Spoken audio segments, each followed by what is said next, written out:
दोस्तों हम मिल्कीपुर विधानसभा में हैं और मिल्कीपुर विधानसभा का कवरेज अब शुरू है। जैसा कि आप लोग जानते हैं, हाई कोर्ट ने रिट याचिका वापस कर दी है और ऐसे में हम यहाँ पे कुछ लोग हैं, इनसे जानते हैं क्या माहौल है। भैया आप हंस रहे हो, सबसे पहले आप ही से शुरू। क्या तो नाम है आपका? हमारा नाम भैया तेज बहादुर पांडे है। पांडे जी, तो अब चुनाव आ गया है? चुनाव नेताओं को लड़ना है। नेताओं को लड़ना है, तो क्या है माहौल, क्या स्थिति बन रही है यहाँ का माहौल? जो कुछ है जी वही से समय है। 100% भाजपा के पक्ष में है। अब उसका कारण जान लीजिए कैसे है। हाँ। जब एक याचिका कोर्ट में गोरखनाथ के द्वारा डाली गई थी, हाँ।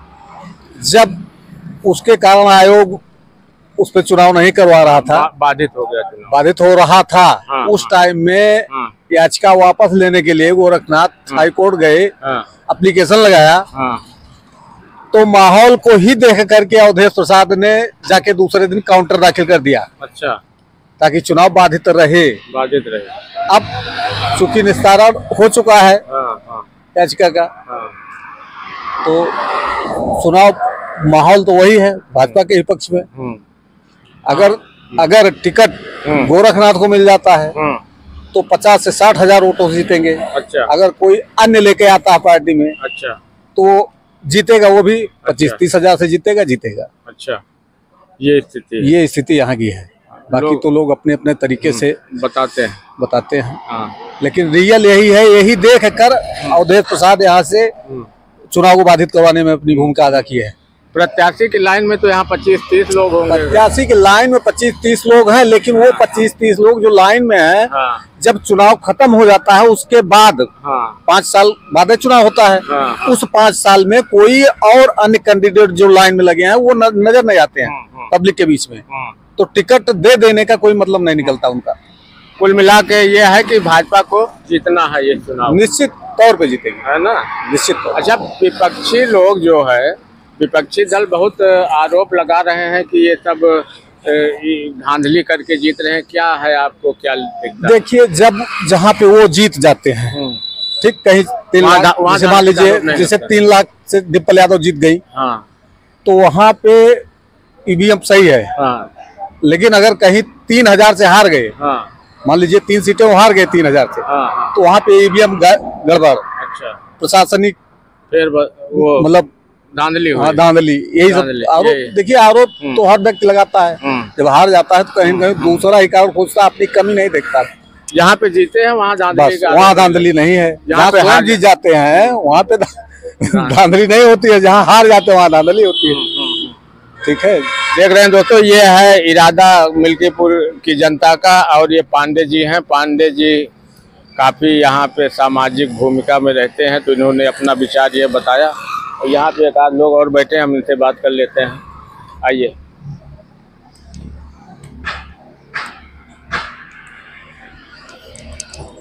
भैया आपका शुभ नाम? अभिमन्यु मिश्रा। मिश्रा जी, बताइए चुनाव को लेके क्या है विचार आपका? चुनाव होने वाला है मिल्कीपुर में। तो चुनाव होगा। अब तो रास्ता साफ हो गया है। बिल्कुल रास्ता साफ हो गया है। अब तो चुनाव होना है। बिल्कुल होना है, और उम्मीद है दिसंबर में हो जाएगा जी। तो ऐसे में आप, मतलब आपके हिसाब से समाजवादी ने तो अपना प्रत्याशी घोषित किया है जी। अब अवधेश प्रसाद जी के सुपुत्र हैं, भाजपा ने नहीं घोषित किया। तो भाजपा से आपके हिसाब से कौन सा प्रत्याशी मजबूत रहेगा? बाबा गोरखनाथ। अच्छा, बाबा गोरखनाथ अच्छा चुनाव लड़ेंगे जी, बढ़िया लड़ेंगे। पीछे भी लड़े हैं, आगे भी लड़ेंगे। अच्छा, तमाम क्षेत्रों में लोग कहते हैं कि नहीं, वो चंद्रभान पासवान बढ़िया लड़ेंगे।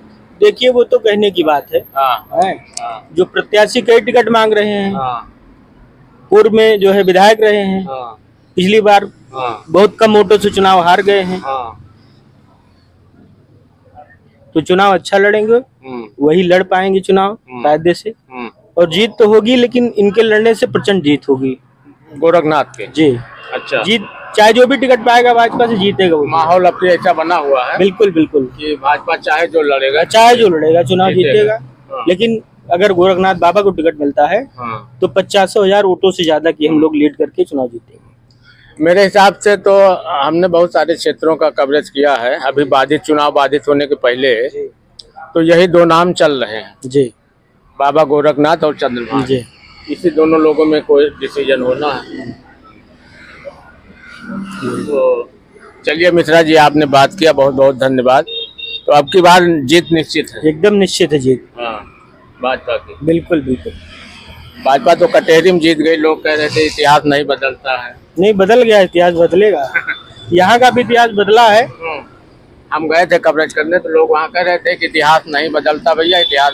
तो हमने कहा नहीं, इतिहास तो बदलता रहता है, नया इतिहास बनता रहता है। बिल्कुल बिल्कुल बनेगा ही भाई।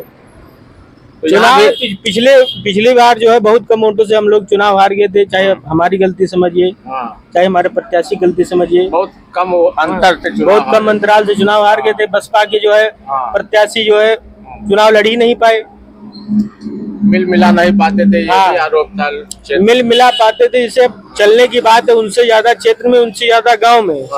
आज तक हर गांव का कोई प्रत्याशी दौरा नहीं किया होगा। जीतने के बाद चंद्र लोगों के यहाँ चले जाते हैं, वहाँ बैठ जाते हैं।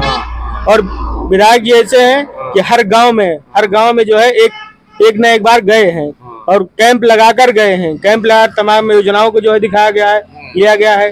कैंप लगाकर हर गांव में लोगों से मुलाकात की गई है। कोई ऐसा गांव ग्राम सभा नहीं बची है। गांव की बात जाने दीजिए कि कोई गांव ये पूर्वा मजरा छूट गया हो, बाकी कोई ग्राम सभा ऐसे वंचित नहीं है जहां विधायक जी ना गए हो। तो इस बार ये सांसदीय में जो हारी है भाजपा, इसका बदला यहाँ मिल्कीपुर जीत के। बिल्कुल मिल्कीपुर जीत के हम लोग उसका बदला लेंगे, उसमें कोई शक सवाल नहीं। ठीक है मिश्रा जी, आपको बहुत बहुत धन्यवाद न्यूज़ 12 से बात करने के लिए। देख रहे हैं दोस्तों, ये है जनता का विचार मिल्कीपुर की।